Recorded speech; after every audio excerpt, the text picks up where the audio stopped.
ಎಲ್ಲರಿಗೂ ಇಂದಿನ ತರಗತಿಗೆ ಸ್ವಾಗತ. ನಾವು ಮೇ ತಿಂಗಳ ಕರೆಂಟ್ ಅಫೇರ್ಸ್ ಕೊನೆಯ ಭಾಗವನ್ನ ಪಾರ್ಟ್ 3 ಅನ್ನ ಇಂದಿನ ತರಗತಿಯಲ್ಲಿ ಡಿಸ್ಕಸ್ ಮಾಡೋಣ. ಹಾಗಾದ್ರೆ ಕ್ಲಾಸ್ ಅನ್ನ ಪ್ರಾರಂಭ ಮಾಡೋಣ. ಬನ್ನಿ ಸ್ನೇಹಿತರೆ. ಭಯೋತ್ಪಾದನಾ ನಿಗ್ರಹ ದಿನ, ರಾಷ್ಟ್ರೀಯ ಭಯೋತ್ಪಾದನಾ ನಿಗ್ರಹ ದಿನವನ್ನ ಮೇ 21ರಂದು ಆಚರಣೆ ಮಾಡಲಾಗ್ತದ. National anti terrorism day. ಹೌದಾ, ಭಯೋತ್ಪಾದನಾ ನಿಗ್ರಹ ದಿನವನ್ನ ಮೇ 21ರಂದು ಆಚರಣೆ ಮಾಡಲಾಗ್ತದೆ. ಯಾಕಂದ್ರೆ ಭಯೋತ್ಪಾದನೆಯಿಂದ ಉಂಟಾಗುವಂತಹ ಹಿಂಸೆ, ಅಪಾಯ ಮತ್ತು ಸಮಾಜ ಮತ್ತು ದೇಶಗಳ ಮೇಲೆ ಅದರಿಂದ ಉಂಟಾಗುವಂತಹ ಪರಿಣಾಮದ ಬಗ್ಗೆ ದೇಶದಲ್ಲಿ ಜಾಗೃತಿ ಮೂಡಿಸುವಂತಹ ಉದ್ದೇಶಕ್ಕಾಗಿ ಪ್ರತಿ ವರ್ಷ ಏನ್ ಮಾಡಲಾಗ್ತದೆ ಅಂದ್ರೆ ಮೇ 21ರಂದು ಭಾರತಾದ್ಯಂತ ರಾಷ್ಟ್ರೀಯ ಭಯೋತ್ಪಾದನಾ ನಿಗ್ರಹ ದಿನವನ್ನ ಆಚರಿಸಲಾಗ್ತಾ ಇದೆ. ಇದರ ಆಚರಣೆ ಹಿನ್ನೆಲೆ ಯಾಕೆ ಆಚರಣೆ ಮಾಡಿದ್ರು ಇದನ್ನ ಅಂದ್ರೆ 1991ರ ಮೇ 21ರಂದು ಅಂದಿನ ಪ್ರಧಾನಮಂತ್ರಿಯವರಾಗಿದ್ದಂತಹ ದಿವಂಗತ ರಾಜೀವ್ ಗಾಂಧಿಯವರ ಭಯೋತ್ಪಾದಕರ ಅಟ್ಟಹಾಸಕ್ಕೆ ಬಲಿಯಾದರು. ಅಂದ್ರೆ ರಾಜೀವ್ ಗಾಂಧಿ ಅವರು ಭಯೋತ್ಪಾದಕರಿಂದ ಏನಾಗ್ತದೆ ಅಂದ್ರೆ ಪ್ರಮುಖವಾಗಿ ಬಲಿ ಆಗ್ತಾರೆ. ಅವರ ಪುಣ್ಯ ಸ್ಮರಣಾರ್ಥವಾಗಿ ಈ ದಿನವನ್ನ ಆಚರಣೆ ಮಾಡಲಾಗ್ತದೆ.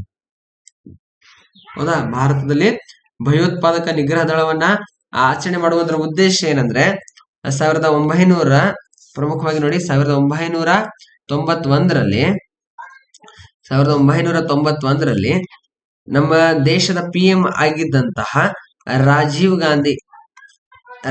ಗಾಂಧಿಯವರ ಭಯೋತ್ಪಾದಕರಿಂದ ಏನಾಗ್ತಾರೆ ಅಂದ್ರೆ ಬಲಿ ಆಗ್ತಾರೆ, ಮರಣ ಹೊಂದ್ತಾರೆ. ಅವರ ಒಂದು ಸ್ಮರಣಾರ್ಥವಾಗಿ ಈ ದಿನವನ್ನ ನಾವೇನ್ ಮಾಡ್ತೀವಿ ಅಂದ್ರೆ ಆಚರಣೆಯನ್ನು ಮಾಡ್ತೀವಿ. ನೋಡಿ, ರಾಜೀವ್ ಗಾಂಧಿಯವರ ಪ್ರಮುಖ ಕಾರ್ಯಗಳು 1986 ರಾಷ್ಟ್ರೀಯ ಶಿಕ್ಷಣ ನೀತಿ ಮತ್ತು 52ನೇ ತಿದ್ದುಪಡಿ 1985ರಲ್ಲಿ ಪಕ್ಷಾಂತರ ನಿಷೇಧ ಕಾಯ್ದೆನ ಜಾರಿಗೆ ತಂದ್ರು. ನೋಡಿ, ಇದು ಕರೆಂಟ್ ಅಂದ್ರೆ IC ರಿಲೇಟೆಡ್. 1986ರಲ್ಲಿ ರಾಷ್ಟ್ರೀಯ ಶಿಕ್ಷಣ ನೀತಿಯನ್ನು ಜಾರಿಗೆ ತರ್ತಾರೆ. ಮತ್ತೆ 52ನೇ ತಿದ್ದುಪಡಿ 1985ರಲ್ಲಿ ಪಕ್ಷಾಂತರ ನಿಷೇಧ ಕಾಯ್ದೆನ ಜಾರಿಗೆ ತರ್ತಾರ. 52ನೇ ತಿದ್ದುಪಡಿ ಯಾವುದಕ್ಕೆ ಸಂಬಂಧಪಟ್ಟಿದೆ ಅಂದ್ರೆ ಅದು ಪಕ್ಷಾಂತರ ನಿಷೇಧ ಕಾಯ್ದೆ. ಸಾಕಷ್ಟು ಬಾರಿ ಪ್ರಶ್ನೆ ಕೇಳಿದ್ದಾರೆ. ಪಕ್ಷಾಂತರ ನಿಷೇಧ ಕಾಯ್ದೆ ಮತ್ತೆ ಎಷ್ಟರಲ್ಲಿ ಅಂದ್ರೆ 1985ರಲ್ಲಿ.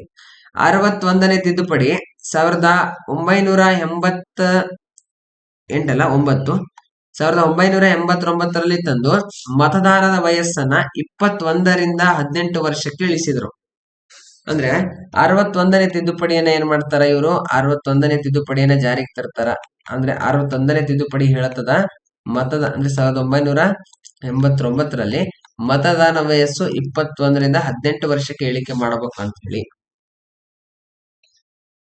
World economic forum day.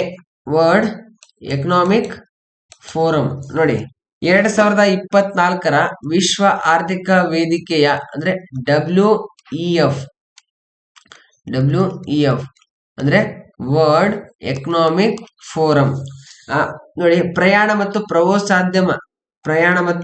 ಪ್ರವಾಸೋದ್ಯಮ ಅಭಿವೃದ್ಧಿ ಸೂಚ್ಯಂಕದಲ್ಲಿ ಭಾರತ 39ನೇ ಸ್ಥಾನದಲ್ಲಿದೆ. ಪ್ರಯಾಣ ಮತ್ತು ಪ್ರವಾಸೋದ್ಯಮದಲ್ಲಿ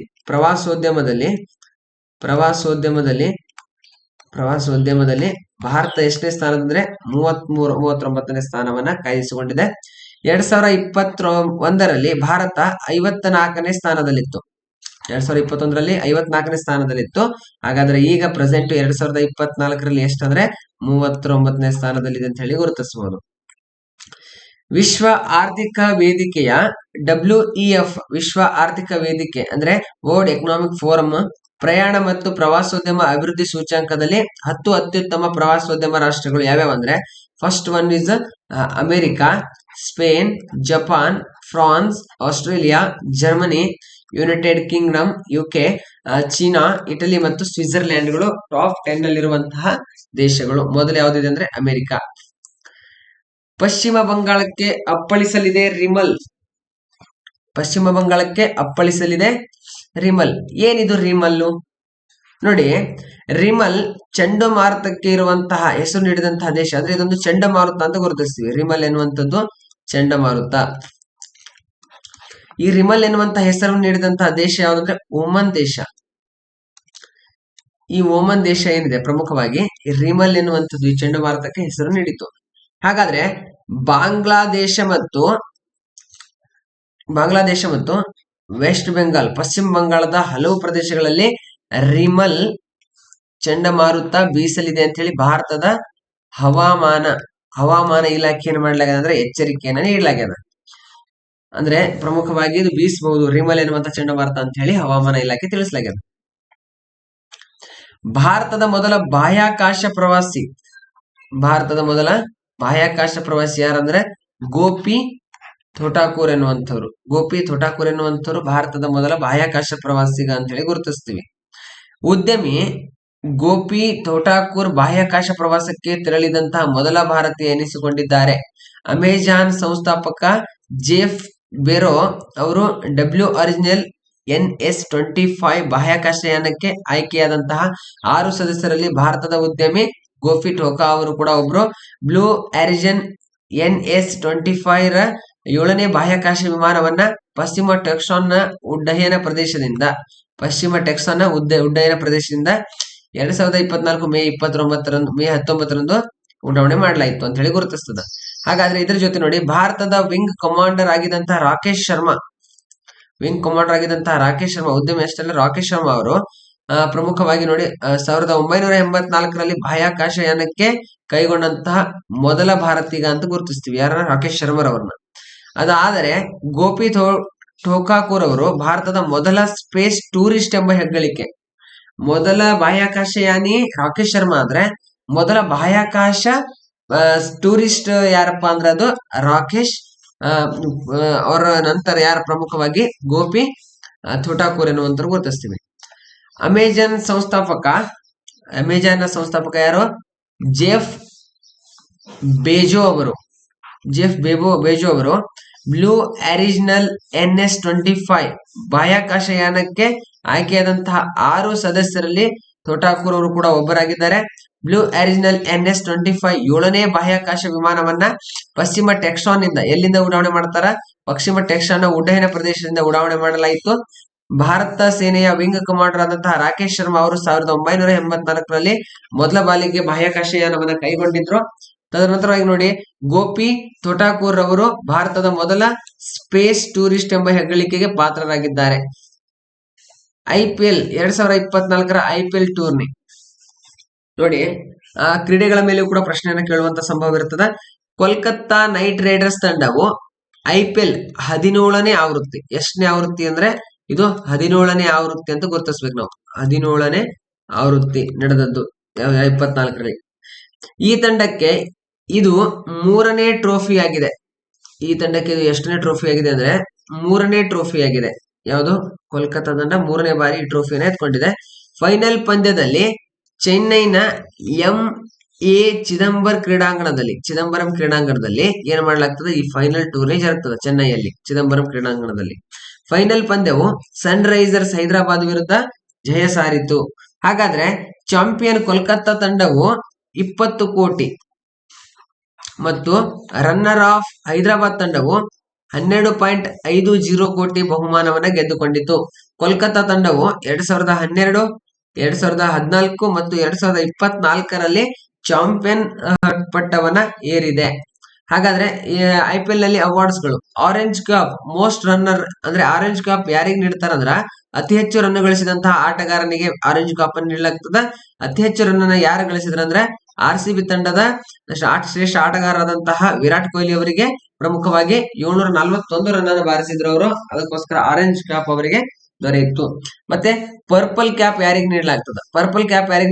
ಅಂದ್ರ ಅತಿ ಹೆಚ್ಚು ವಿಕೆಟ್ ಗಳಿಸಿದಂತಹ ಆಟಗಾರರಿಗೆ ನೀಡಲಾಗ್ತದ. ಹಾಗಾದ್ರೆ ಪರ್ಪಲ್ ಕ್ಯಾಪ್ ಅನ್ನ ಪಡೆದುಕೊಂಡಂತಹ ಪ್ರಮುಖ ಆಟಗಾರ ಯಾರಪ್ಪ ಅಂದ್ರೆ ಇದು ಹರ್ಷಲ್ ಪಟೇಲ್ ಅವರು. ಇವರು ಪಂಜಾಬ್ ಕಿಂಗ್ಸ್ 11 ತಂಡದ ಪ್ರಮುಖ ಬೌಲರ್ ಅಂತ ಗುರುತಿಸಬಹುದು.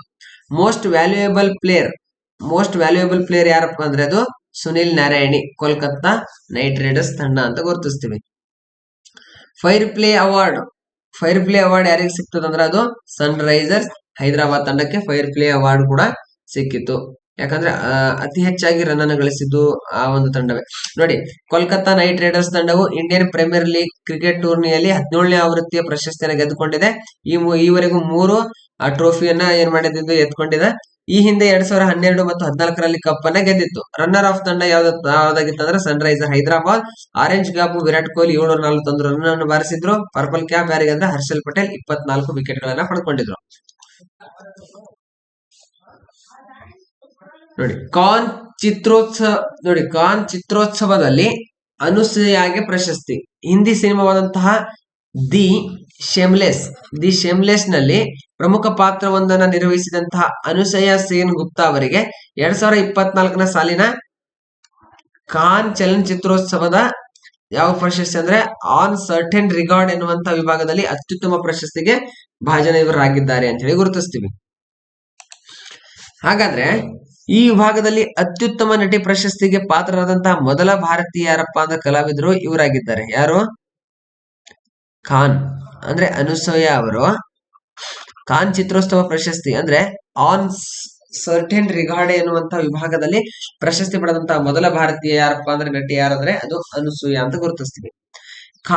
ಖ್ಯಾತ ಛಾಯಾಚಿತ್ರ ಗ್ರಾಹಕರಾದಂತಹ ಸಂತೋಷ್ ಶಿವನ್ ಅವರು 2024ರ ಕೇನ್ಸ್ ಚಲನಚಿತ್ರೋತ್ಸವದಲ್ಲಿ ಪ್ರತಿಷ್ಠಿತ ಪಿಯರೆ ಆಂಜೆಲಿ ಆಕ್ಸ್ ಟ್ರಿಬ್ಯೂಟ್ ಪ್ರಶಸ್ತಿಗೆ ಭಾಜನರಾದಂತಹ ಮೊದಲ ಏಷ್ಯನ್ ಯಾರಪ್ಪ ಅಂದ್ರೆ ಅದು ಸಂತೋಷ್ ಶಿವನ್ ಅಂತ ಹೇಳಿ ಗುರುತಿಸ್ತೀವಿ.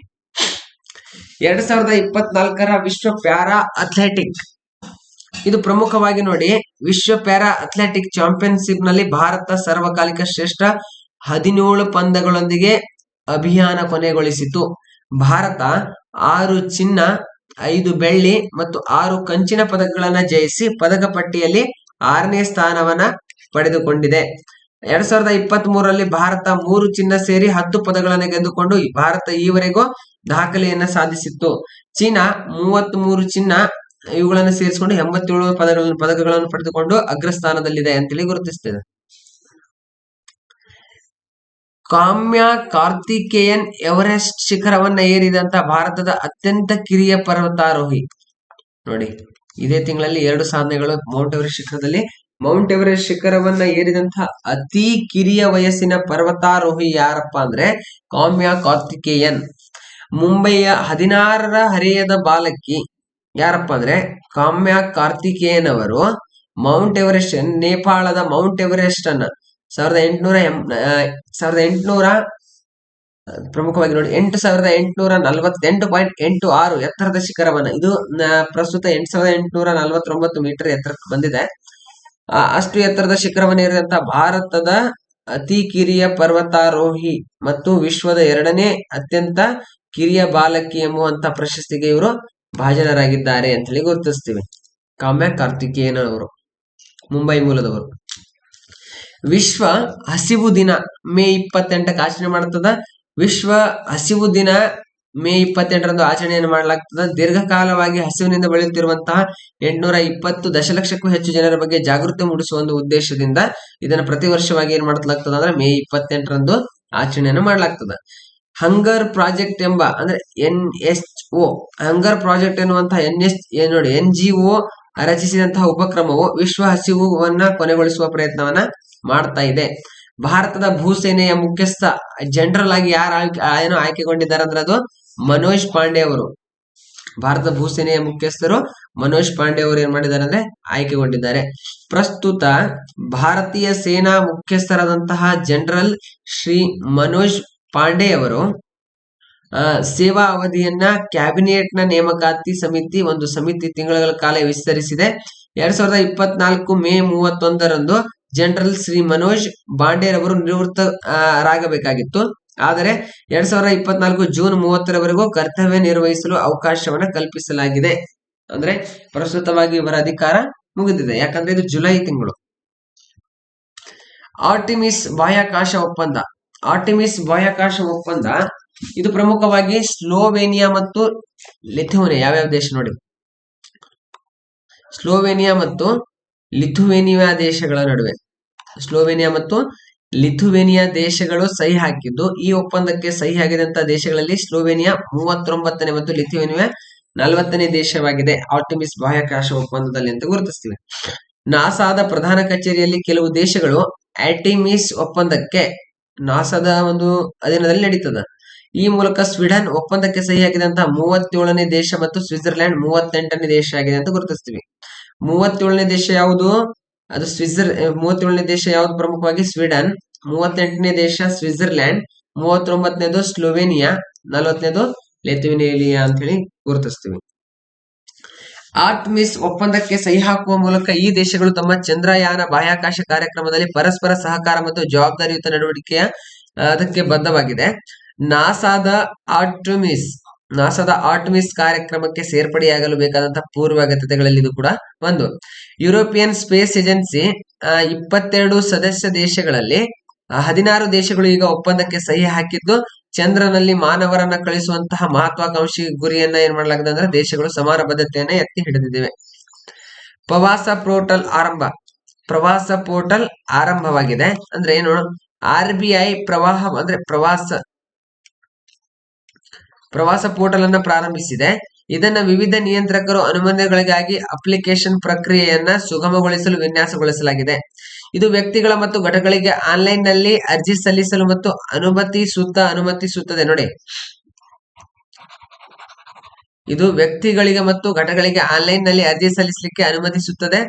RBI ನಿಂದ ಅನುಮೋದನೆಗಳು ಮತ್ತು ಅನುಮತಿಗಳನ್ನ ನೀಡುವ ಪ್ರಕ್ರಿಯೆಗೆ ಇದು ದಕ್ಷತೆಯನ್ನ ಹೆಚ್ಚಿಸುತ್ತದೆ. ನೋಡಿ, ಪ್ರವಾಹ ಏನಿದು? ಪ್ರವಾಹ ಅಂದ್ರೆ ಇದರ ವಿಸ್ತೃತ ರೂಪ ಏನು ಅದನ್ನ ನೋಡ್ಕೋಬೇಕಾಗುತ್ತೆ. ಪ್ರವಾಹ ಎನ್ನುವಂಥದ್ದು RBIಗೆ ಸಂಬಂಧಪಟ್ಟಿರುವುದು platform of regulatory application validation and authorisation ಅಂತ ಹೇಳಿ ಗುರುತಿಸ್ತೀವಿ. ಅಥೋರಿಜೇಷನ್ ಅಂತ ಹೇಳಿ ಪ್ರವಾಹ ಇದರ ವಿಸ್ತೃತ ರೂಪ ಅಂತ ಗುರುತಿಸ್ತೀವಿ. ಇದನ್ನ ತಾವು ನೋಟ್ ಮಾಡ್ಕೋಬೇಕು. ರುದ್ರಂ 2 ಕ್ಷಿಪಣಿ ಪರೀಕ್ಷೆ ಯಶಸ್ವಿ. ರುದ್ರಂ 2 ಏನಿದು ನೋಡಿ, ಭಾರತೀಯ ದೇಶೀಯವಾಗಿ ಅಭಿವೃದ್ಧಿಪಡಿಸಿದಂತಹ ರುದ್ರಂ 2 ಕ್ಷಿಪಣಿ ಪ್ರಯೋಗ ಒಡಿಸಾದ ಕಡಲ ತೀರದಲ್ಲಿ ಏನ್ ಮಾಡ್ತದೆ ಅಂದ್ರೆ ಪ್ರಮುಖವಾಗಿ ಯಶಸ್ವಿ ಆಗಿದೆ ಅಂತ ಗುರುತಿಸ್ತೀವಿ. ಯಾವ ರೀತಿ ನೋಡಿ, ಆಕಾಶದಿಂದ ಭೂಮಿಯತ್ತ ಗುರಿ ಇಟ್ಟು ದಾಳಿ ಮಾಡಬಲ್ಲ ಸಾಮರ್ಥ್ಯವನ್ನ ರುದ್ರಂ 2 ಕ್ಷಿಪಣಿ ಭಾರತೀಯ ವಾಯುಪಡೆಗೆ ಸುಖೋಯ್ 30 ಯುದ್ಧ ವಿಮಾನಕ್ಕೆ ಅಳವಡಿಸುವಂತಹ ಪ್ರಯೋಗಗಳನ್ನು ಕೂಡ ಮಾಡಲಾಗ್ಯದ. ಅಂದ್ರೆ ಇದು ಆಕಾಶದಿಂದ ಭೂಮಿಗೆ ನೆಗೆಯುವಂತಹ ಒಂದು ಕ್ಷಿಪಣಿ ಅಂತ ಗುರುತಿಸ್ತೀವಿ ರುದ್ರಂ 2 ಎನ್ನುವಂಥದ್ದು. ಇದರ ಈ ರೀತಿ ಪ್ರಶ್ನೆಗಳನ್ನು ಕೇಳ್ತಾರೆ. ಪ್ರಗತಿ 2024ರ ಉಪಕ್ರಮ ಏನಿದೆ? ಕೇಂದ್ರ ಆಯುಷ್ ಸಚಿವಾಲಯ ಇದರ ಅಡಿಯಲ್ಲಿ ಬರುವಂತಹ ಸ್ವಾಯತ್ತ ಸಂಸ್ಥೆಯಾದಂತಹ Central Council for Research in Ayurvedic Sciences Pragati ಉಪಕ್ರಮವನ್ನ ಪ್ರಾರಂಭಿಸಿದೆ. ಹಾಗಾದ್ರೆ ಈ ಪ್ರಗತಿ ಅಂದ್ರೆ ಏನು ನೋಡಿ, pharma research in AyurGyan and techno innovation ಅಂತ ಹೇಳಿ ಗುರುತಿಸ್ತೀವಿ. Pragati pharma research in AyurGyan and techno innovation ಅಂತ ಗುರುತಿಸ್ತೀವಿ. 46ನೇ ಅಟ್ಲಾಂಟಿಕ್ ಸಂಸತ್ತು ಸಭೆ ಮೇ 21ರಿಂದ 30ರವರೆಗೂ ಏನಾಗಿದೆ ಅಂದ್ರೆ ಕೇರಳದ ಕೊಚ್ಚಿಯಲ್ಲಿ ನಡೆಯಿತು. ಮೇ ಅಟ್ಲಾಂಟಿಕ್ ಸಂಸತ್ತು ಸಭೆ ಕೇರಳದ ಕೊಚ್ಚಿಯಲ್ಲಿ ನಡೀತದ. 46ನೇ ಅಟ್ಲಾಂಟಿಕ್ ಸಂಸತ್ತು. ನೋಡಿ, ಭಾರತ ಇದೇ ಮೊದಲ ಬಾರಿಗೆ ಆತಿಥ್ಯ ವಹಿಸಿದ್ದು ಭಾರತ ಇದೇ ಫಸ್ಟ್ ಟೈಮ್ 46ನೇ ಅಟ್ಲಾಂಟಿಕ್ ಸಂಸತ್ತು ಸಭೆಯಲ್ಲಿ ಭಾರತ ಮೊದಲನೇ ಬಾರಿಗೆ ಆತಿಥ್ಯವನ್ನು ವಹಿಸಿಕೊಂಡಿದೆ. ಅಟ್ಲಾಂಟಿಕ್ ಒಪ್ಪಂದ 1959 ಡಿಸೆಂಬರ್ 1ರಂದು ವಾಷಿಂಗ್ಟನ್ ಡಿಸಿಯಲ್ಲಿ 12 ದೇಶಗಳ ನಡುವೆ ಸಹಿ ಹಾಕಲಾಯಿತು. ಇದು 1961ರಲ್ಲಿ ಏನಾಗುತ್ತದೆ ಅಂದ್ರೆ ಪ್ರಮುಖವಾಗಿ ಜಾರಿಗೆ ಬರ್ತದ. 1983ರಲ್ಲಿ ಈ ಒಪ್ಪಂದವು ಸದಸ್ಯವಾಯಿತು. ಅಂದ್ರೆ ಭಾರತವು ಕೂಡ 1983ರಲ್ಲಿ ಒಪ್ಪಂದಕ್ಕೆ ಸಹಿ ಹಾಕುವುದರ ಮೂಲಕ ಸದಸ್ಯವಾಯಿತು. ಅಟ್ಲಾಂಟಿಕ್ ಒಪ್ಪಂದವು ಇಡೀ ಖಂಡವನ್ನು ನಿಯಂತ್ರಿಸುವಂತಹ ಒಂದೇ ಒಪ್ಪಂದದ ಏಕೈಕ ಉದಾಹರಣೆ. ಪ್ರಮುಖವಾಗಿ ಇಡೀ ಖಂಡವನ್ನ ನಿಯಂತ್ರಿಸುವಂತಹ ಒಂದು ಏಕೈಕ ಒಪ್ಪಂದ ಅಂತ ಗುರುತಿಸ್ತೀವಿ. ಇದರ ಪ್ರಮುಖ ನಿಬಂಧನೆಗಳೇನು?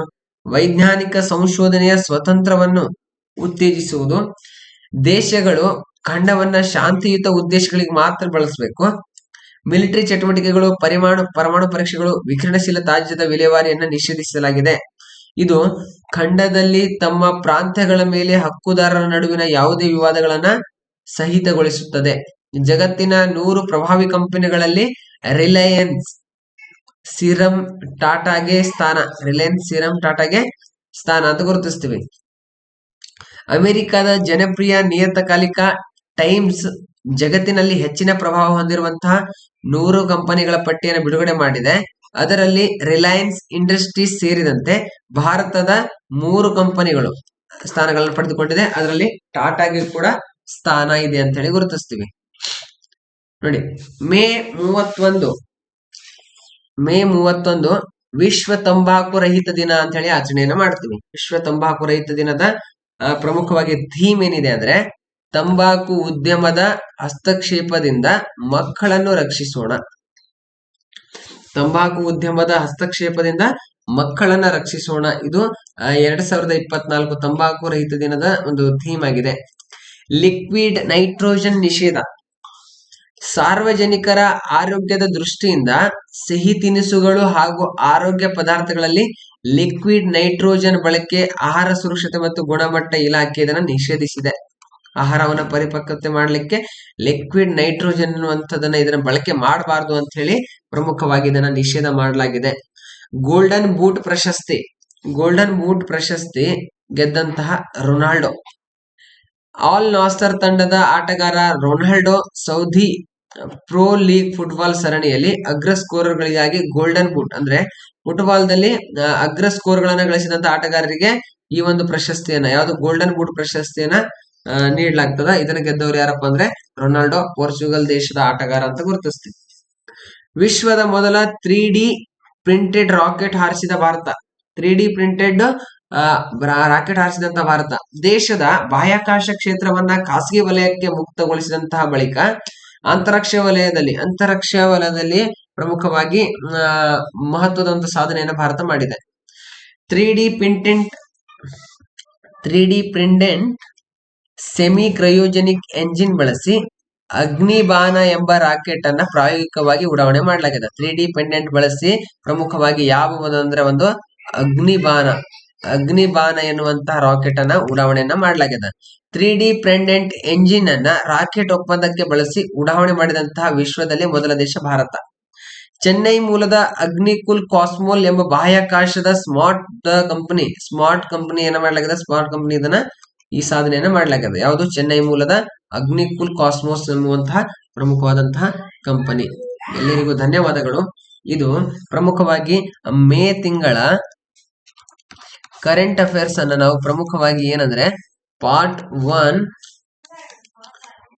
ಪಾರ್ಟ್ 2, ಪಾರ್ಟ್ 3 3 ವಿಡಿಯೋಗಳಲ್ಲಿ ಸಂಪೂರ್ಣ ಮೇ ತಿಂಗಳ ಕರೆಂಟ್ ಅಫೇರ್ಸ್ ಅನ್ನ ಡಿಸ್ಕಸ್ ಮಾಡಿದ್ದೇವೆ. ಪ್ರಮುಖವಾಗಿ ಈ 3 ವಿಡಿಯೋಗಳನ್ನ ನೋಡಿ, ಮತ್ತೆ ಇದರ ಕಂಟಿನ್ಯೂ ಆಗಿ ಜೂನ್ ತಿಂಗಳ ಕರೆಂಟ್ ಅಫೇರ್ಸ್ ಅನ್ನು ಕೂಡ 3 ರಿಂದ 4 ವಿಡಿಯೋಗಳಲ್ಲಿ ಕಂಪ್ಲೀಟ್ ಆಗಿ ಜೂನ್ ತಿಂಗಳ ಕರೆಂಟ್ ಅಫೇರ್ಸ್ ಅನ್ನು ತಿಳಿಸುವಂತಹ ಒಂದು ಪ್ರಯತ್ನವನ್ನ ಮಾಡ್ತೀವಿ. ಎಲ್ಲರಿಗೂ ಕೂಡ ಧನ್ಯವಾದಗಳು. ಇಂದಿನ ತರಗತಿಗೆ ಎಲ್ಲರಿಗೂ ಶುಭ ದಿನ. Thank you.